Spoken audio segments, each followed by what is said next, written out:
와이프가 몸이 안 좋아서 자궁성근증이 있는데 병원에 갔는데 거기서는 되게 무서운 이야기를 하는 거예요. 방법이 두 가지밖에 없대요. 뭐 자궁 적출 아니면 임신. 근데 웃기는 게 또 임신이 안 될 거래요. 이제 설밀라티를 한번 해보는 게 어떨까 시작하려고 했는데 강요할 수 없으니까 내가 2달만 해보겠다 해서 제가 그때 한 10kg 정도 빠지고 가려움증이나 이런 것도 좀 낫고 컨디션도 너무 올라가고. 근데 저는 이제 힘이 들면은 이렇게 자궁이 밑으로 내려앉았어요.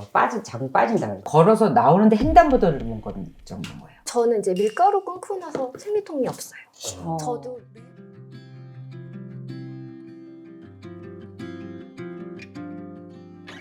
내가 옛날에 내가 살기가 너무 힘들어가지고 여러 가지로 이걸 살아야 되나 말아야 되나 이제 그런 시점이 있었어. 40대. 그래서 집을 나갔지. 집을 나가고 한 달 넘게 있었던 적이 있었거든. 그랬는데 내가 이제 어디 그 수도원 안에 들어가 있었어. 근데 거기에 여러 사람들이 방이 있었단 말이야. 근데 그 옆에 방에 누군지를 모르지. 왜냐면 이게 뭐 맘 편해서 놀러 온 사람들 없을 거 아니야. 근데 이제 나도 그 중에 하나였는데 그 수사님들하고 그 신부님들하고 같이 식사를 해. 근데 나 같은 경우는 안 먹겠다 그러면 가서 안 먹으면 되거든. 내가 한번 계속 밥을 안 먹으니까 이제 밥을 너무 걱정하는 것 같아서 이제 밥을 나가서 먹는데, 그래서 이제 거기 구성원들하고 이제 알게 된 거야. 근데 그 중에 한 분은 수녀님이었던 거예요. 수녀님이었는데, 근데 그분이 되게 얘기를 하고 싶어 해서 그때 내가 남의 얘기를 들어줄 처지가 아니었는데, 그래서 이제 듣게 된 거지. 들었는데 그분이 50이 그때 당시 나보다 나이 많고 50이 넘었는데, 그때 에리님 몇 살인데? 40대 후반 정도 됐던 것 같다. 근데 고민이 뭐냐면 이게 너무 행복하지가 않은 거예요. 평생 수녀원에서 살았는데 너무 안 행복하시다는 거예요. 그럴 수 있죠. 그래서 그만둬야 된다고 생각해서 이번에는 또 결단을 내려고 혼자 나와서. 그런데 왜 결정을 못하냐 그랬더니 집안 식구들 때문에 반대로. 그래서 나 그 소리가 너무 깜짝 놀랐거든요. 왜냐면 구교 집안이었고 엄마 아버지는 거의 죽을 일이래요. 자기가 거기서 파괴하고 나오면. 그건 너무 집안 망신. 그러니까 구교에 대한 굉장히 또 그 프라이드가 있는, 그걸 누가 이해하겠어요? 그 집안에서만 이해하지. 거기서는 그 순교 집안인, 예를 들면 그렇다. 너희 어떤 할아버지는 이 신앙을 위해서 순교 목숨까지 내놓고 순교를 했는데 너는 수년 생활이 아프고 힘들다고 그걸 나오냐? 오빠한테 맞고 자기는 뭐 나온다고 몇 번 했다가 아버지 기절해서 다시 들어가고 뭐 그랬었다는 거예요. 그래서 내가 이게 뭐지? 사는 게 이렇게 다 힘들구나. 절대적인 비교를 할 수가 없는 거지. 누구는 정말 수녀님이 되고 싶은데도 뭐 집에서 또 허락을 안 해서 못 가는 집도 있을 테고. 근데 거기서 계속 몸이 아프고 힘들니까 그 안에서 단체 생활에서도 계속 누가 된대요. 싫은 거 억지로 하려는. 싫은 거 억지로 하려고 이분 자체가 민폐가 되는 거지. 할 일, 역할을 못 해내니까. 이제 그런데도 그거를 결정을 그때까지 못 하고 계시는 분이 한 분 계셨고, 하여튼 그 다양한 삶을 내가 접해하게 됐어요. 그러면서 내 거가 아무것도 아니더라고. 야, 이거 뭐 이런 걸로 뛰쳐나왔냐, 내가. 그런 생각이 들어서. 그래서 내가 참 하나님이 나한테 오시는 방식이 그거라고 그러더라고요, 다. 내가 이런 걸로 이렇게 힘들었다고? 이렇게. 그래서 그런 적이 있어서 저는 이렇게 무슨 누군가가 이렇게 힘든 얘기를 할 때 이렇게 보면 그런 생각, 그때 생각이 딱 들어. 아, 어쩌면 내가 나를 갖다 더 정확하게 표현해주고 내가 아픈 걸 갖다 정정당당하고 아주 진실되게 딱 표현을 해줬을 때 그거 자체로 이 사람이 딱, 야, 저랬다고? 근데 내가 뭐 이거 갖고 징징거리네? 이렇게 되는 수가 있기 때문에 자기 걸 이렇게 진실되게 내놓는 게 굉장히 중요하다고 생각을 하거든요. 그래서 나는 그 누가 젊은 사람들이 이제 직장 때문에 이렇게 얘기를 하면 예사로 들리지가 않는 거야. 그랬더니 배가 불렀다, 뭐, 누구는 뭐 삼성 들어가기 얼마나 힘들었는데, 이거 1년 만에, 오죽하니 걔는 얼마나 힘들게 들어갔는데, 오죽하니 그만두고 싶은 생각이 들었겠어. 근데 내가 죽는 것보다 낫지 않니? 내가 이제 그러면서 그 엄마한테 그러거든. 야, 열심히 직장 생활하다 죽는 것보다 낫지 않니? 그만두는 게? 이렇게 생각을 하는데, 그러니까, 예, 이런 것들이. 그리고 아주 장렬히 투사처럼 살아서 정년퇴직했다. 이게, 우리 때는 그게 자랑스러울지 몰라도, 그게 얘네들한테 그거를 모범적인 답안으로 제시하기에는 너무 시대에 뒤떨어진 거가 된 것 같아. 생각이 드는 거지. 그래서 이런 얘기 들으면 이제 부모님은 어땠을지 몰라도 얼마나 고민이 많았겠나 싶은 생각이 들고, 그러니까 이런 분들 보면 야, 같은 모성이라도 좀 내가 많이 부족한 모성이 확실히 있구나. 그때는 힘들었지만 애들을 보고 있으면 너희들 때문에 내가 이렇게까지 할 수 있어서 참 고맙다. 전 또 그런 생각도 들더라고요. 만일 니네가 없었으면 내가 이 시간을 일부러 하진 않을 거 아니에요. 그냥 해오면서 저도 육체적으로는 힘이 들었지만 마음은 행복했었으니까 저는 뭐 다른 큰 걱정을 오히려 이거로 부순다 다 생각하니까 지웠죠. 어떤 사람 그러더라고요. 돈 걱정보다는 나는 그게 더 나아서 할 수 있었다라고 하는 사람도 있고, 또 그렇게 못하는 사람은 오히려 내가 무능해서, 나는 그 무능한 엄마도 되게 존중받아야 된다고 생각하는 게, 나는 그렇게 나를 갈아 마시면서 희생을 하면서 애들을 키울 자신이 없어. 그래서 잘 못해. 그래서 애들을 잘 못 가르쳐. 그래서 고등학교만 나왔어? 그러면 얘네들은 자기 부모가 어떤 줄 알아. 그래서 거기서 동기가 생겨서 열심히 해서, 진짜 부모가 가르쳤으면 간신히 억지로 대학을 넣었을 애를 걔가 그냥 혼자 이렇게 살아서는 안 되겠다 싶어서 박사까지 될 수도 있고, 그렇기 때문에 이건 나 팔자소관이라는 생각이 딱 드니까 끝까지 희생해서 키웠는데 너무 지금은 결과가 좋고 보람되지만 걔네 볼 때마다 화낼 수가 있거든요. 자식에 따라서. 맞아요. 근데 그렇지. 지금 이야기는 그게 좀 해피엔딩인 거고. 맞아요. 자녀분들이 존중해 주시고 네. 엄마 누가 그렇게 살을 해?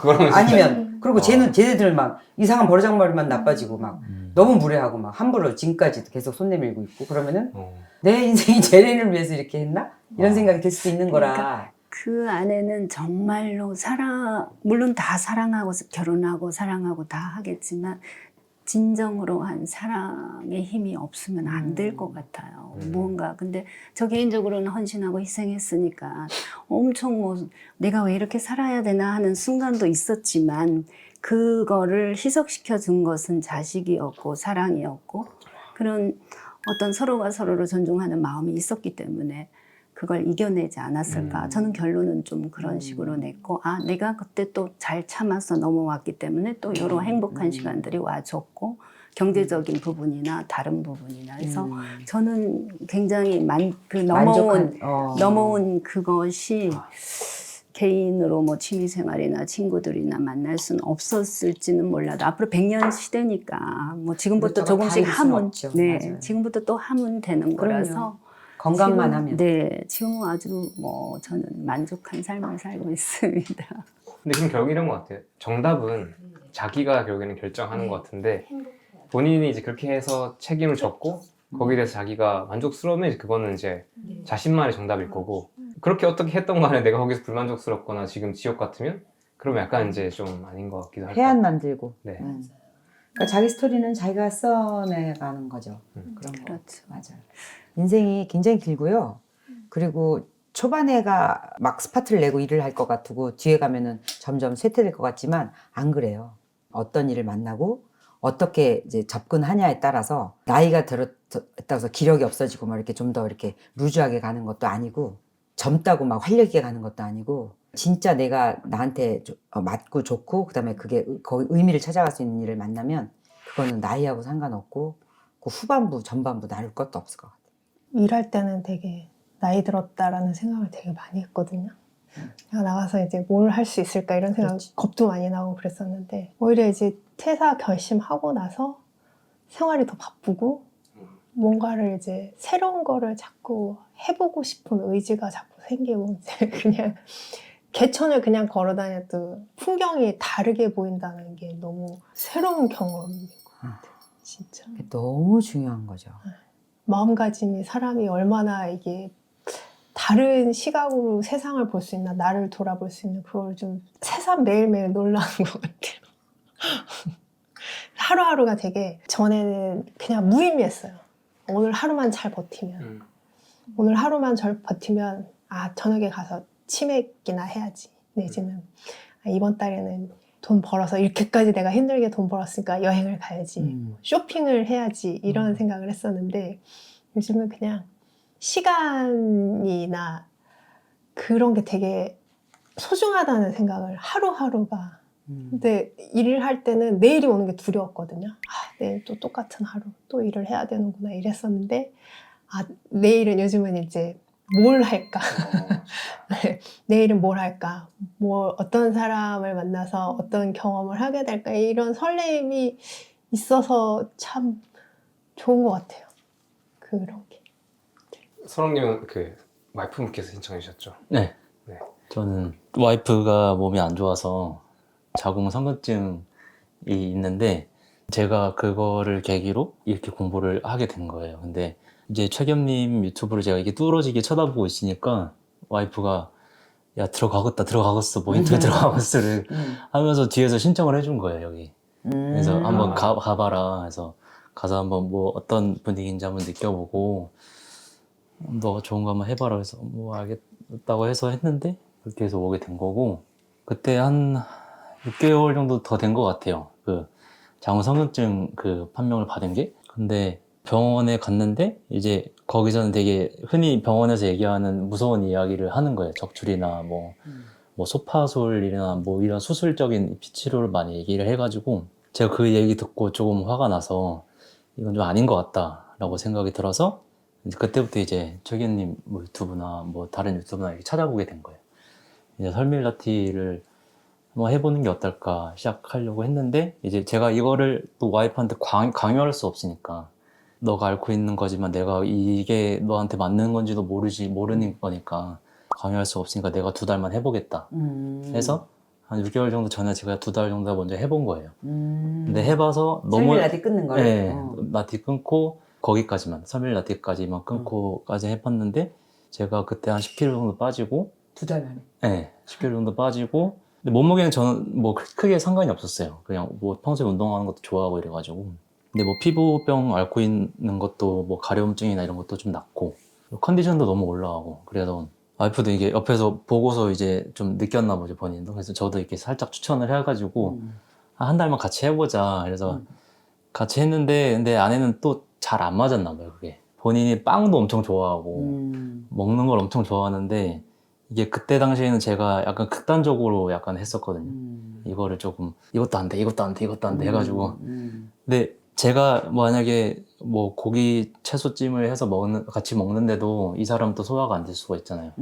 그런 것까지 제가 고려를 할 수가 없는 거예요. 그냥 일단은 그때 당시에는 뭐든 해보자라는 시기여서 했는데 와이프는 또 잘 안 맞았는지 아 나 이제 안 할래 뭐 이렇게 해가지고 그때부터 좀 위야무야 되다가 이렇게 지금까지 온 거예요. 근데 뭐 식재료나 이런 거는 어차피 클린하게 집에서 계속 먹고 있긴 하니까 와이프도 이게 아예 뭐 못 지키는 건 아니고 그냥 조금씩 지켜오는 그런 상태고 지금은 일단 그래요. 근데 아내도 조금 좋아진 것 같긴 해요. 그런 뭐 과자나 이런 거 좀 안 먹고 이런 게 원래 엄청 좋아했었거든요. 뭐 빵집 가면은 카페 가면은 막 한 번 살 때마다 막 5, 6만 원씩 빵값 먹게 나온 거예요. 그래서 아 이거 안 되겠다 싶어가지고 했는데 근데 최근에 이게 저는 식단만으로 약간 지킬 수 없다고 생각이 든 게 최근에 또 생리통이 너무 심해가지고 병원을 또 찾아갔어요.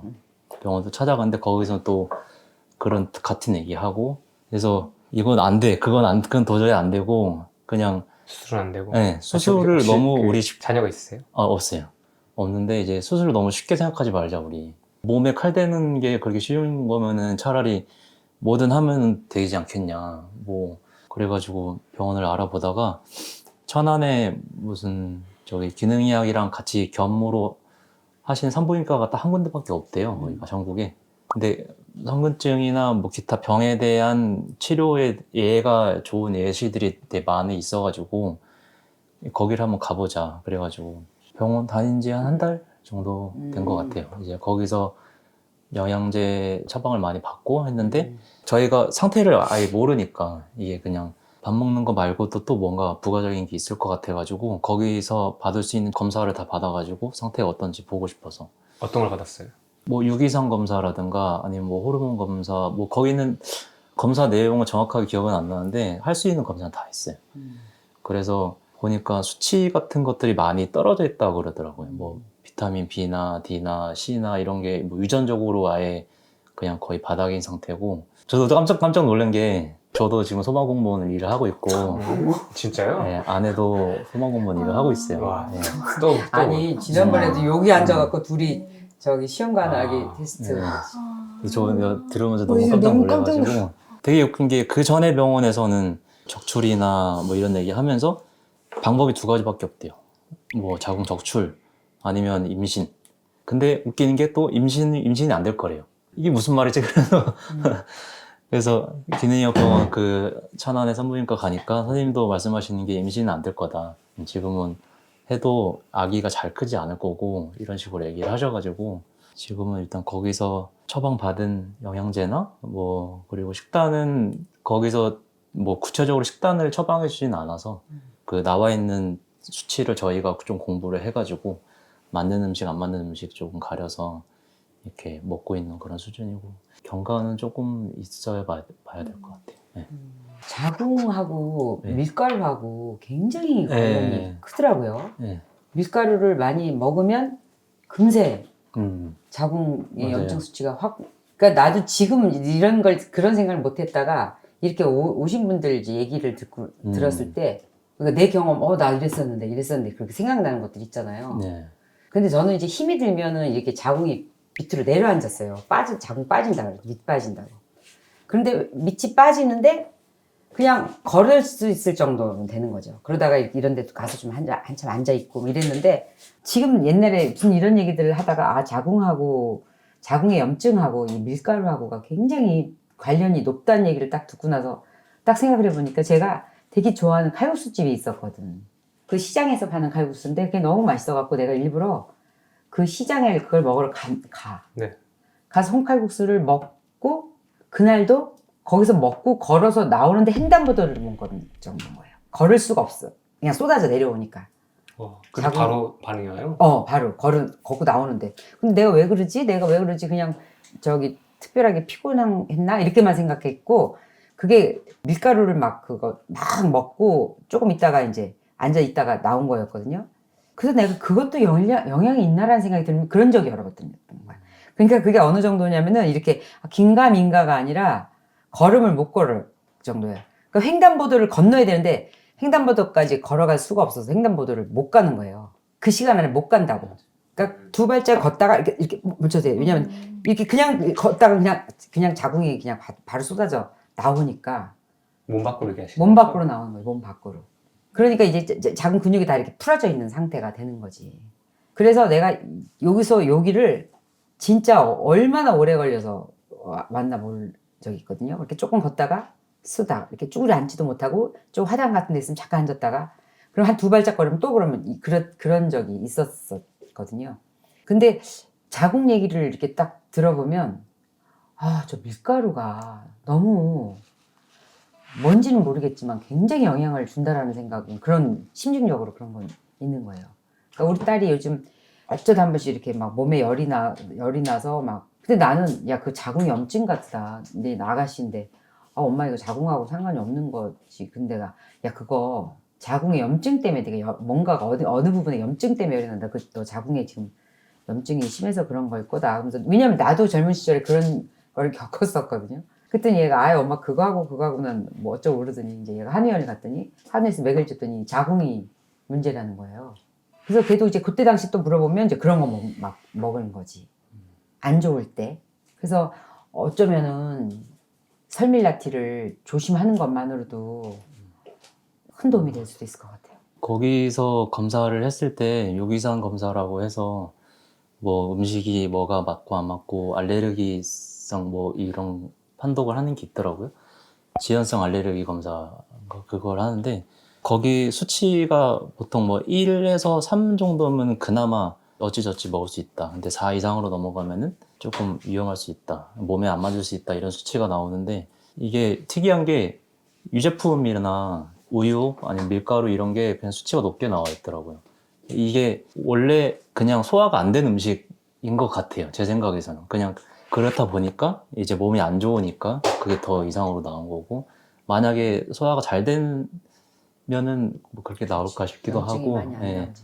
뭐 아예 진짜 좀 몸이 좋은 사람은 근데 뭐 그런 걸 다 소화할 수 있겠지만 지금 어쨌든 내부적으로 좀 안 좋으니까 그래서 선생님도 얘기하신 게 뭐 장 해독을 해야 된다고 말씀하시더라고요. 장부터 할 수밖에 없죠. 네, 그래서 그거부터 하려고 하는데 근데 저는 약간 요즘에 고민인 게 이게 어쨌든 제가 선택해서 이런 식으로 이게 흘러왔는데 이거를 자꾸 아내한테 강요하는 것 같아서 근데 본인도 뭔가 느끼는 게 있으면은 깨닫는 게 있으면은 제 기준에서는 제가 만약에 아프면은 내가 이렇게 찾아보고 뭐 해보고 먹어보고 이렇게 아니면은 뭐 오빠 이거 좀 해주면 안 돼? 뭐 이런 식으로 이렇게 요청할 텐데 아내는 그런 게 없어서 그럴 기운도 없을 수도 있어요. 그래서 제가 그것 때문에 조금 맞아. 약간 그 중간에서 어떻게 해야 되나라는 게 조금 고민이에요. 그래서 아내도 영양제도 처방해 주신 그 양이 있을 거 아니에요. 그러면은 어쨌든 그만큼 내가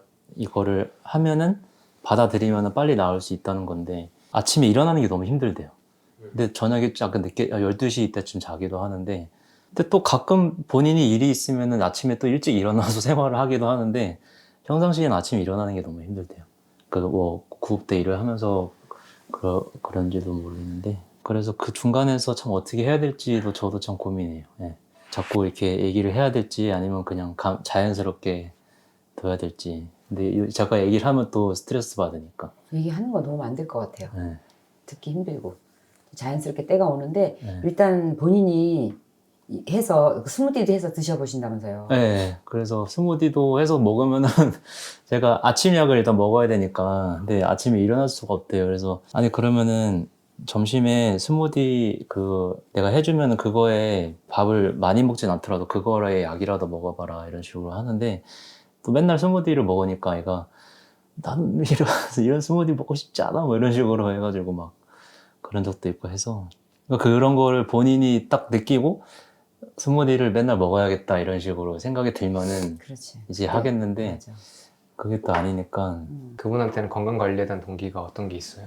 제가 동기예요. 그 아프면서 본인도 동기를 좀 가지긴 뭐 했었는지 모르겠는데 그 전에는 아예 이런 데 관심이 없다가도 제가 이렇게 시작을 하니까 거기서 이렇게 관심을 안 해도 조금씩 이렇게 생기기 시작한 거예요. 그래서 본인이 이렇게 막 뭘 이렇게 자체적으로 찾아보거나 이런 건 아니고 그래서 한 달에 한 번 정도 이렇게 아프니까 생리통은 보통 3일 정도 아프더라고요. 많이 그래서 아파했어요. 네, 약 엄청 드시고. 진통제도 먹고 그리고 아니면 병원 갈 때도 있고 이래가지고 그 3일 지나고 나서 보면은 또 얘가 괜찮아지니까 그때부터는 자기 증상을 잊었는지 이렇게 그냥 또 생활하다가 또 한 달 뒤에 또 아프면은 저 옆에서 보는 제 입장에서는 또 약간 이걸 어떻게 해야 되지? 그게 참 고민이에요. 중간 입장에서. 엄청 어려울 것 같아요. 좀 자기 앓는 것보다 보통 더 힘들지. 견님 숏 영상 보고 그 버터랑 이즈니 버터에서 빵 해가지고 피스타치오 하는 거예요? 네, 그거를 그 견님 빵은 아니지만 그 전에 사놓은 좀 성분 괜찮은 빵이 있었어요. 그래서 내가 이거 앙버터야 이러면서 이 앙버터가 이게 빵 사이에 버터 있잖아요. 근데 줬는데 이게 무슨 앙버터야 이러면서 먹어보더니 거의 애기 키우는 애기.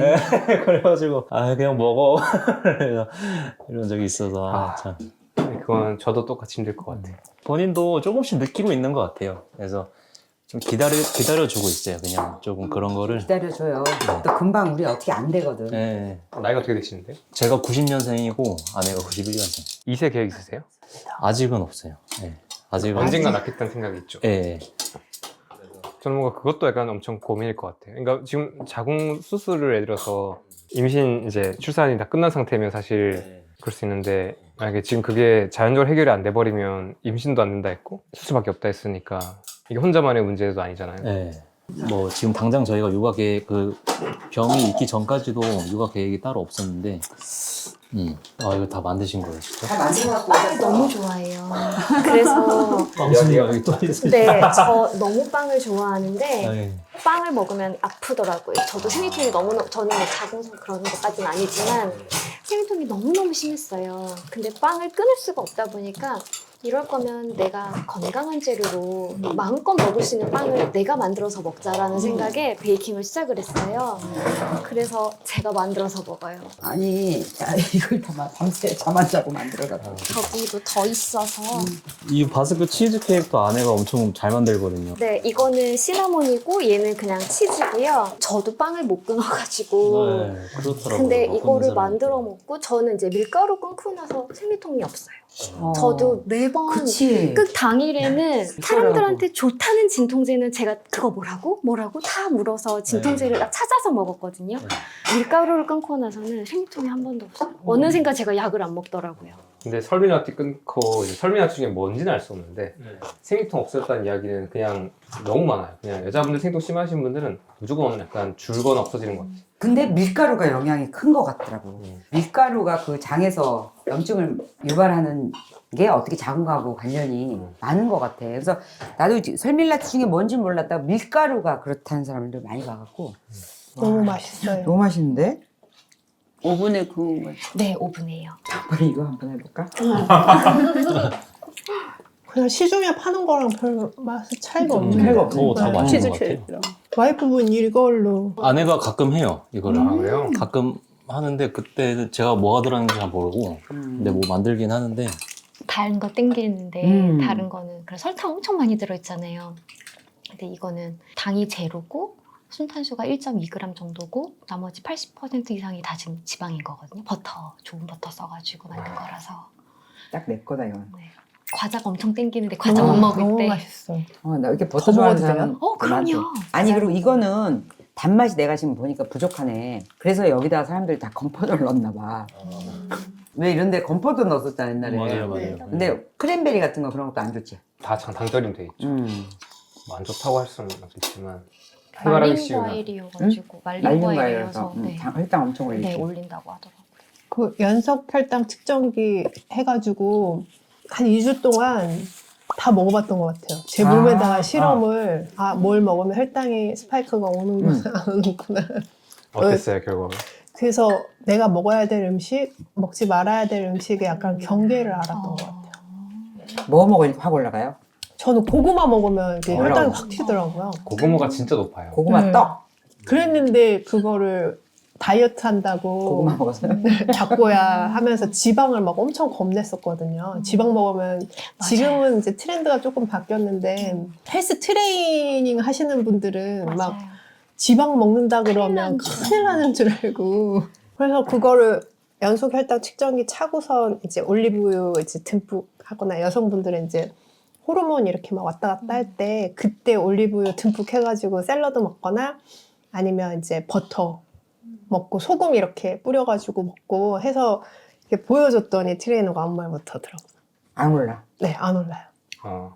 지방을 이제 먹으면 큰일 난다고 자꾸 그러니까 연속혈당 측정기 차고 버터랑 이런 거 먹고 근데 대신 이제 피 검사하면 저희 이제 건강검진 1년에 2번씩 하잖아요. 하나는 그 콜레스테롤 수치가 높다고는 나오더라고요. 아, 버터 먹으면요? 이게 저탄고지를 이제 하면은 본격적으로 해서 이제 당류 제한하고 그래서 작년 이제 11월 달에 저 그거 연속혈당 측정기 차고 저탄건지라 그러죠. 건강한 지방 해가지고 먹으면서 이제 하니까 건강검진을 저탄건지 한 3개월, 4개월 정도 하고 건강검진을 하니까 콜레스테롤 수치가 조금 높다고 네, 나오기는 하더라고요. 근데 컨디션 너무 좋고 얼마나 높게 나왔는데요?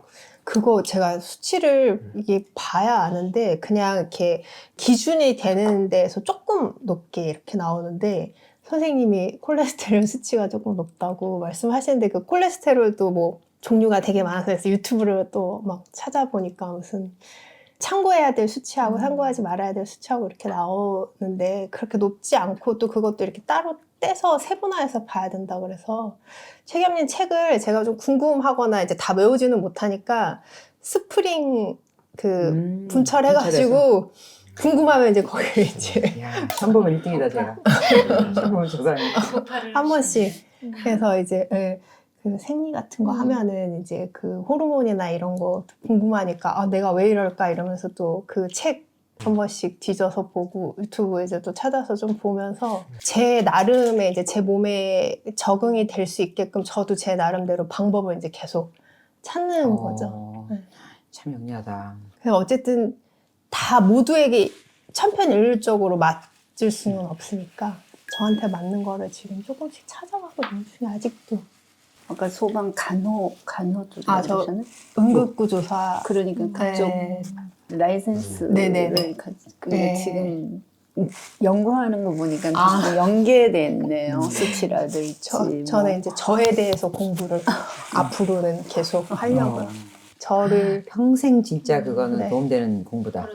저에 조정하고. 대해서. 원래 베이킹을 전에도 하셨었어요? 아니면 최근에 하신 거예요? 한지는 2019년부터 본격적으로 했던 것 같아요. 코로나 때 집에 있으면서 빵살이 너무 쪄가지고 빵을 진짜 좋아했어서. 아니 그러고 나서 이렇게 바꾸고 자기는 몸이 어떻게 바뀌었어요? 좋아진 건 당연히 좋아졌고 저는 그 전에 이제 얘기를 좀 하면 저는 굉장히 모범적인 삶을 살았던 것 같아요. 학창 시절을 공부 열심히 하고 엄마 아빠 말 잘 듣고 이제 그렇게 지내고 좋은 학교 나와서 뭐 좋은 회사 들어가고 그게 이제 정말 열심히 사는 우리가 흔히 생각하는 아주 바람직한 길이라고 생각하고 그렇게 지냈는데 회사를 이제 잘 다녔죠. 결혼하고 이제 남편이랑 굉장히 바쁘게 살았어요. 처음에 신혼 초에 너무 바빠서 서로 주말에 하루 정도 반나절 정도 말고는 얼굴을 서로 못 볼 만큼 이제 남편은 밤에 들어오고 저는 아침에 일찍 나가고 해서 안녕 들어왔어 나 나갈게 이제 이런 생활을 한 몇 년을 하다 보니까 서로 결혼을 했는데 우리가 왜 이렇게 바빠야 되는 거지? 라는 생각이 어느 날 딱 도착을 이렇게 당도를 했던 것 같아요. 그러면서 하루는 둘이서 와 너무 힘들다. 왜 우리가 뭐 때문에 이렇게 열심히 지금 가고 있을까? 뭐 우리는 하려고 하는 게 뭘까? 왜 이렇게 일하지? 결국은 행복하려고 하는 거지. 그걸 행복해야 되는데 지금은 왜 안 행복하지? 지금 행복하면 안 될까? 그러다가 그래 우리 행복을 밀어놓지 말고 지금 좀 땡겨서 써보자 미리. 지금 행복하면 앞으로 계속 행복한 날들만 만들 텐데 나중에 행복하려고 하면 지금부터 뭔가 되게 불행하고 힘들어야 될 것 같은 거예요. 우리는 뭐 할 때 행복하지? 우리는 뭐 할 때 즐겁지? 나는 뭐 하면 좋은 사람이지? 내가 잘하는 건 뭐고 좋아하는 건 뭐지? 이런 얘기들을 굉장히 열심히 나눴어요. 둘이서. 좋아하는 것들을 좀 적어서 같이 얘기하는 시간을 갖자 해가지고 각자 또 적어보고 그러다가 둘이서 공통적으로 얘기가 나온 게 우리 여행하는 거 너무 좋아하잖아. 이제 이런 얘기를 했어요. 그 여행이 사실 그때만 해도 회사 생활이 너무 힘드니까 모든 직장인이 그러하듯이 짧게 뭐 휴가 잠깐 갔다 오고 이제 늘어져 있다가 오고 이런 여행이었는데 그런 거 말고 좀 제대로 된 여행을 한번 해보자 이런 얘기를 하게 돼서 우리 여행할까? 이렇게 됐어요. 그래서 그래 좋아 둘이 딱 한순간에 결정이 돼가지고 그러면 여기 있는 생활들을 좀 하나씩 다 정리를 하고 우리 아직 젊고 갔다 와서 무엇이든 할 수 있는 나이일 거야. 그러니까 한 2년 정도만 지금 가는 이 트랙에서 잠깐 벗어나도 크게 달라지진 않을 거다라고 굉장히 서로한테 용기를 많이 줬고 특히 저는 또 굉장히 모범적인 어떤 바람직한 정해놓은 길만 보고 달렸기 때문에 남편이 좀 어렸을 때부터 뭐 다녀보고 세계 일주 해보고 이런 게 굉장히 꿈이었다고 하더라고요. 저도 그 얘기를 듣고 생각해 보니까 나도 어렸을 때는 이제 그때만 해도 외교관 같은 걸 하면 많이 다녀볼 수 있을 것 같은 거예요. 나도 그런 게 꿈이었는데 그래서 그래 그러면 우리가 풍족한 여행은 아니겠지만 좀 힘들더라도 지금 할 수 있는 수준에서 여행을 한번 해보자 라고 해서 하나씩 다 정리를 하기 시작했어요. 근데 이제 정리를 하면서 이제 회사를 그만둔다고 하니까 이제 가까운 사람들한테는 이러이러해서 회사를 그만둔다라고 얘기를 했는데 잘 모르시는 분들은 너 지금 한참 일 열심히 해서 승진도 해야 되고 돈도 더 많이 벌어야 되고 애도 낳아야 되고 뭐 집도 넓혀야 돼 지금 딱 좋은 시기에 갑자기 이렇게 그만두면 너 갔다 와서 뭐 할래? 라는 얘기를 너무 많이 하시는 거예요. 그 불안함이 여행 시작부터는 저한테는 있었던 것 같아요. 나 갔다 와서 뭐 하지? 지금 되게 좋은데 갔다 와서 뭐 하지? 라는 불안함이 있는 채로 이제 둘이서 정말 숟가락 젓가락 하나까지 싹 다 팔았어요. 돈을 자금을 마련을 하려고. 몇 년 전이요? 이게 10년 전 얘기예요. 준비할 때가 2012년이었어요. 그래서 2012년 한 해 동안을 준비를 했어요. 다 팔았다. 네, 숟가락까지. 네. 그래서 자금이 필요하니까 이제 각자 회사 다니면서 모아놨던 돈, 그리고 내가 회사를 그만두면 나올 퇴직금, 그리고 지금 우리가 갖고 있는 것 중에 팔 수 있는 것들 모두 팔아서 다 현금화 해보자. 그래서 하나하나 가지고 있는 걸 싹 다 팔고서 이제 딱 자금을 마련을 한 다음에 그럼 가고 싶은 나라를 또 각자 정해서 다시 만나자. 그래서 가고 싶은 나라들 대륙을 먼저 적고 거기서 나라를 적고 그 나라에서 또 어떤 도시들을 적고 하나씩 하나씩 더해서 쭉 리스트를 만들어서 둘이서 합쳐서 그래서 이제 이렇게 리스트를 놓고 보니까 어쨌든 짐을 이제 메고 가야 되는데 짐이 많으면 무겁잖아요. 해보셨겠지만. 그래서 여름을 따라가기로 했어요. 그럼 옷을 좀 가볍게 만들 수 있으니까. 그래서 둘이 백팩 하나씩을 딱 만들어서 10kg, 뭐 13kg 정도 큰 높은 백팩을 하나씩 메고 마지막에 이제 뭐 건강보험이니 휴대폰이니 이런 한국에서의 우리의 자취를 싹 다 정리를 하고 딱 떠나게 된 거예요. 그래서 2013년 3월에 여행을 시작을 했어요. 죄송해요. 그때 몇 살 때였어요?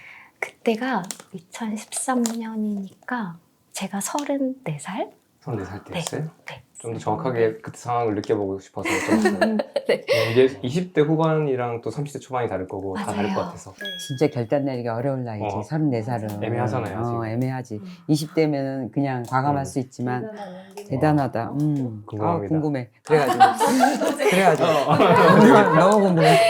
사실 오늘의 얘기 준비한 얘기는 정말 이게 원래 아니었는데 그렇게 돼요. 네, 이거. 오늘의 이 자리는 그런 솔직한 얘기들을 나누는 자리인 것 같아서 근데 저는 이 얘기가 조심스럽기는 해요. 어디 가서 제가 이런 얘기는 잘 안 해요. 혹시라도 안 좋게 보이실 수 있는 부분들이 되게 있더라고요. 그래 뭐 속된 말로 팔자 좋아서 나갔다 왔구나 이렇게도 말씀하시는 분들이 있고 뭐 걱정할 게 없어서 그렇게 잘 갔다 왔지 네가 현실이 팍팍하지 않아서 그래 이렇게 말씀하시는 그렇지. 분들이 있어서 주변에 있었어요? 네 그런 많지. 적들이 있어서 여기가 직장 그만둘 때도 그렇고 얼마든지 그렇지. 왜냐면 이 결정을 얘기할 때 그 안에 고민들까지 다 얘기를 안 하니까 그렇지. 듣는 사람들의 입장에서는 그 수면 위의 결과물들만 보고 그렇지. 그렇게 얘기할 수 있을 것 같아요. 제 생각에도. 아 근데 이거는 저는 존중이 없어서라고 생각해. 그냥 이거는 야, 말 끊지 마. 아, 계속 미안해. 들어야 돼.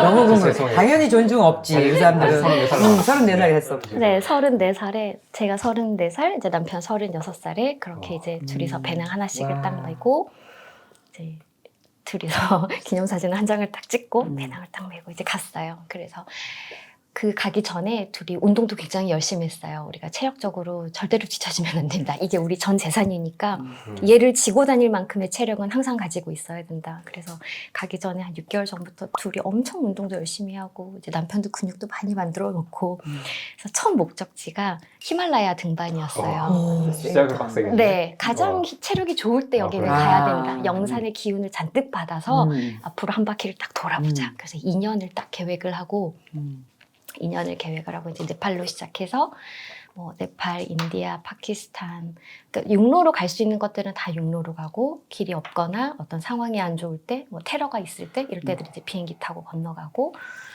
그래서 부지런히 다니고 근데 이제 저희는 어차피 다 정리를 하고 왔기 때문에 이 기회가 다시 오지는 않을 거고 그렇죠.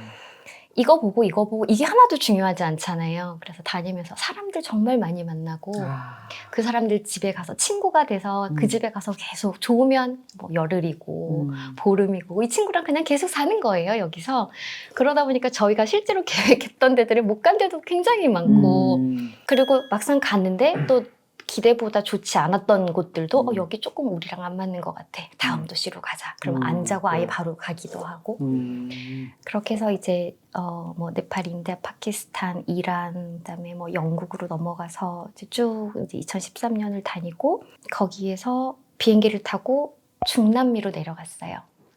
이제 날씨가 북반구가 겨울이 와가지고 제가 3월에 시작했는데 10월, 11월, 12월 되니까 너무 춥더라고요. 유럽 쪽이. 그래서 이제 중남미로 따뜻한 데로 가자. 옷이 없으니까. 그래서 중남미를 멕시코부터 시작해서 아래로 쭉 다 이렇게 내려가면서 어디 지그재그로 갔어요? 진짜 좋은 거 좋아요. 계속해요. 저는 너무 좋은. 저희가 뭐 멕시코, 과테말라 해가지고 니카라과, 코스타리카, 와, 빡센데 다 가셨네요. 네, 뭐 파나마, 온두라스 여기는 치안이 빡세서 여행자들도 사실 건너뛰는 데가 많아요. 그렇다며. 네. 그런 데들은 이제 굉장히 몸 사려서 조심해서 한 10m만 되는 거리여도 휴대폰도 사진도 가지고 나가지 말라고 이렇게 조언들을 많이 받아서 그런 데도 있었고 또 굉장히 조심해서 다녔죠. 둘 다 굉장히 안전주의자들이어가지고 해지면 절대 밖에 나가지 않는다가 저희 원칙이었거든요. 그래서 중미를 쭉 훑고 이제 파나마에서 아르헨티나 가장 밑에 푼타아레나스라고 하는 그 꼭대기 나라 그 도시가 있어요. 네, 제일 밑에. 네. 그래서 거기에서 우스와이에 우슈아이라 해가지고 우슈아이에서 남극 가는 배가 있어요. 그래서 우리가 여기는 가봐야 되지 않겠니? 해서 이제 열심히 돈을 모아서 굉장히 큰 비중을 거기다 써서 열흘을 남극을 이제 남극 기지 있는 것까지는 못 갔지만 이렇게 반도가 있거든요. 반도까지 해서 배를 타고 남극 들렀다가 다시 우슈아이로 해서 아르헨티나, 칠레 계속 이렇게 왔다 갔다 그 안데스 산맥을 따라서 여행을 해서 중미, 남미에서만 1년 있었어요. 거기에서만. 네. 그러니까 그러다 보니까 2013년을 이 네팔서부터 유럽을 쓰고 2014년이 이제 남미로 끝나고 북미, 아프리카는 가보지도 못하고 동남아시아도 가보지도 못한 거예요. 각 곳에서 정말 친구들을 많이 사귀어서 그 친구들 집에서 말도 안 되는 바닷가 모래 위에 뚝딱뚝딱 나무로 지은 나무집에서 바다가 그냥 모래사장이에요. 거기에서 매트리스 하나 놓고 지내기도 친구 집에서 지내고 같이 작살 들고 바다 나가서 들어가서 작살에 그 개 꽃게 같은 거 조그마한 개 잡고 뭐 그런 경험들도 있고 강도 만난 적도 있어요. 칠레에서 볼리비아를 라파즈를 넘어갔는데 거기에서는 칠레에서는 이 수면에 있는 도시여서 해발 고도가 0인 거잖아요. 어떻게 보면 바다랑 같은 곳이니까. 근데 거기서 이제 하루 만에 쭉 올라가서 라파즈가 세계에서 가장 해발 고도가 높은 도시거든요. 수도거든요. 그래서 거기까지 한 번에 가면 비행기를 타고 가면 그게 더 심하다고는 하는데 고산증이 와요. 근데 제가 고산증이 너무 심하게 와서 숨이 안 쉬어지는 거예요. 숨도 안 쉬어지고 머리도 너무 아프고 막 계속 이렇게 미식미식거리고 했는데 한 10%도 산소가 다 안 들어온 느낌? 그래서 너무 힘들어서 나 너무 지금 죽을 것 같아 이제 이러니까 저희가 택시를 탄 적이 없는데 택시를 빨리 잡아서 타고 숙소로 가자. 그러다가 어떤 기사가 니네 택시가 필요해? 그래서 우리 지금 택시 필요해. 그럼 얼른 타. 그러는 거예요. 근데 그 사람이 사기꾼이었어요. 지금 생각하면. 근데 그 사람이 운전석에 딱 타고 저희 짐 배낭 2개를 싣고 이제 작은 귀중품 배낭이 또 조그만 게 하나 더 있었는데 배낭을 싣고 뒤에 이제 둘이서 탔는데 볼리비아 수도 네, 라파즈에서 터미널을 막 벗어나려고 하는데 어떤 아주머니가 딱 살을 세우더니 자기 합승하겠다는 거예요. 근데 합승을 하는데 니네 같은 방향이니까 합승할게 그러더니 제 옆에 타요. 여기 앞에 조수석이 비어 있는데 그래서 남편이랑 조수석을 안 태우나 봐. 왜 조수석을 비워놓지? 근데 여기 탁 탔어요. 그리고 몇 미터 안 가서 한 사람이 또 합승을 해요. 조수석에 타는 거예요. 아저씨가. 이렇게 5명이서 가자 그러더니 이 조수석에 있는 사람이 갑자기 이렇게 돌더니 저희 3명한테